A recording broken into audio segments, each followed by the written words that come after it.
Dođi duše sveti, napuni srca svojih vjernika i oganj svoje ljubavi u njima užezi. Aleluja, aleluja, aleluja.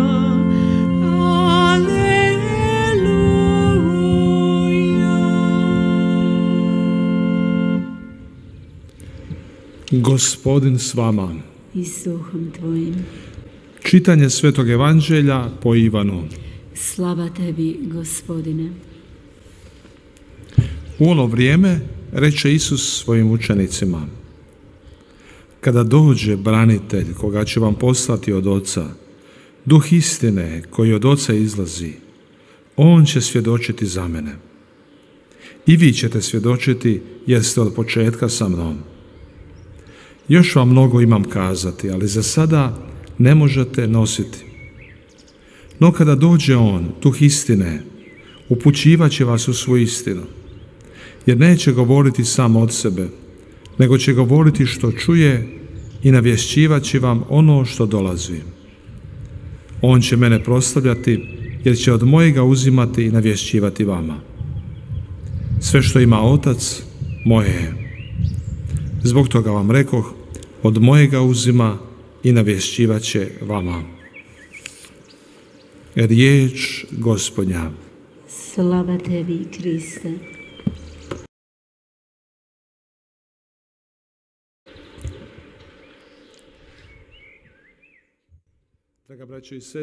사랑하는 형제자매 여러분, 오늘은 성령 대축일입니다. 과연 누가 성령이십니까? 성령은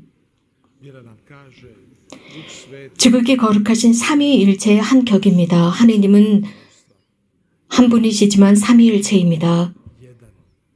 삼위격이 하나로 일체하신, 서로 각자 다르지만 일체하신 일체이십니다.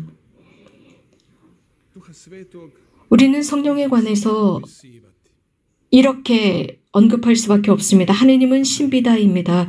하느님에 관한 가장 훌륭한 정의는 우리가 이 성변화가 일어난 후 신앙의 신비여라고 선포할 때입니다. 하느님은 신비입니다. 그 신비가 계시됩니다. 우리에게 드러납니다. 하느님은 우리의 생각을 넘어서십니다. 전혀 다른 분이십니다.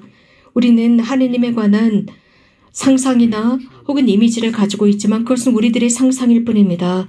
하느님은 우리들의 상상을 넘어섭니다. 우리들의 모든 것을 초월하시는 분, 우리가 소유할 수 있는 모든 사고 능력을 넘어서십니다.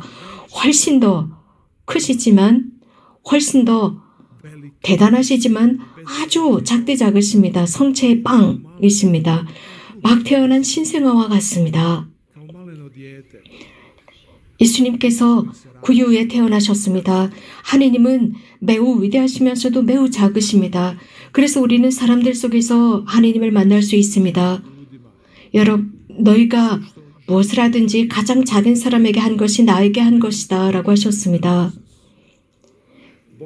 바로 하느님께 한 것입니다. 그럼에도 불구하고 형제자매 여러분, 우리는 하느님에 관한 그 이미지를 말씀드리지 않을 수 없습니다. 하느님에 관한 이미지 중에 하나가 성령은 바람이라는 것입니다. 또 다른 이미지는 숨입니다. 바람, 우리는 볼 수가 없습니다. 단지 그 바람의 효과는 볼 수 있습니다. 숨, 볼 수가 없습니다. 하지만 숨은 매우 중요합니다. 숨에 의해서 모든 것이 달려 있습니다. 사람이 살아있느냐의 여부입니다. 호흡을 하느냐의 여부입니다. 이 숨에 달려 있습니다.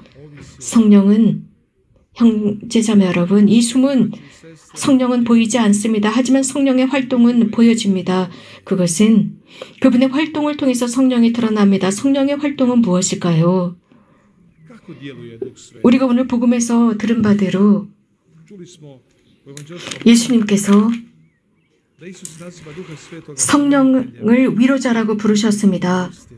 진리의 영이라 부르셨습니다. 악마는 tužitelj. On optužuje, njega možemo prepoznavati ako netko optužuje druge ljude. 악마는 끊임없이 다른 사람에 관해서 험담을 합니다. 비난을 합니다. 악하게 언급합니다. 그래서 끊임없이 다른 사람들을 단죄합니다. 우리는 악마를 어떻게 알아볼 수 있을까요? 그 활동을 통해서이고 성령도 그 활동을 통해서 알아볼 수 있습니다. 성령은 사람을 위로합니다. 격려합니다.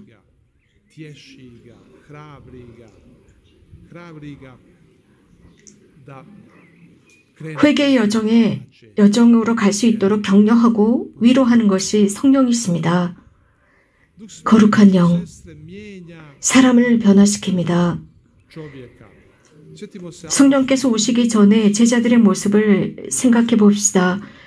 즉, 예수님께서 돌아가시고 부활하시기 전에 이 제자들은 자신들의 힘을 믿고 있었습니다. 그리고 그들이 생각했던 것은 그렇게 해야만이 예수님을 이해할 수 있다라고 생각했지만 자신들의 힘으로는 아무것도 할 수 없었고 결국 그들은 도망쳤습니다. 성령께서 내려오셨을 때야 비로소 그들은 바뀌었습니다. 그들은 새로운 사람들이 되었습니다. 성령께서 마음을 열어주시고 제자들의 마음을 열어주셨습니다. 우리들의 마음도 열어놓고자 하십니다. 그래서 우리는 이 미사를 봉헌하기 전에 항상 성령을 청하는 기도를 합니다. 이것은 성모님께서 이렇게 하라고 말씀하셨습니다. 성모님께서는 이렇게 강조하셨습니다. 성령 기도를 해라. 미사를 봉헌하기 전에 성령 기도를 해라. 그래서 우리는 항상 미사 전에 성령 기도를 함으로써 우리들의 마음을 열어주십사 청합니다. 성령은 진리의 영이십니다. 하느님으로부터 아버지로부터 오시는 영이십니다. 그래서 예수님께서 말씀하십니다. 모든 진리를 깨닫게 해주실 것이다. 우리는 진리의 영이 필요합니다.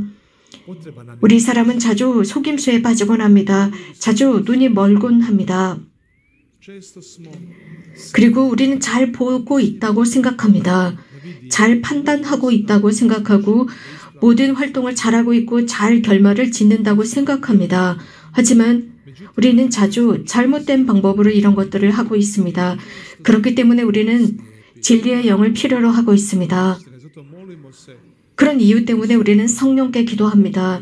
성령께서 우리들에게 힘을 주셔서 우리들 자신과 타인들과 예수님에 관한 진리를 알 수 있도록 해달라 청합니다. 성령은 평화의 영이십니다. 제자들을 생각해 봅시다. 그들은 2층 방 체나골로에서 두려움에 떨며 숨어 있었습니다. 그들은 문을 잠그고 있었습니다. 예수님께서 그 잠긴 문 안으로 들어가셔서 그들에게 숨을 불어넣으시면서 평화가 너희와 함께 성령을 받아라 라고 하셨습니다. 성령은 평화를 가져오십니다. 성령께 평화를 위해서 기도합시다. 우리들의 삶의 여러 다양한 상황, 우리들의 불안한 마음,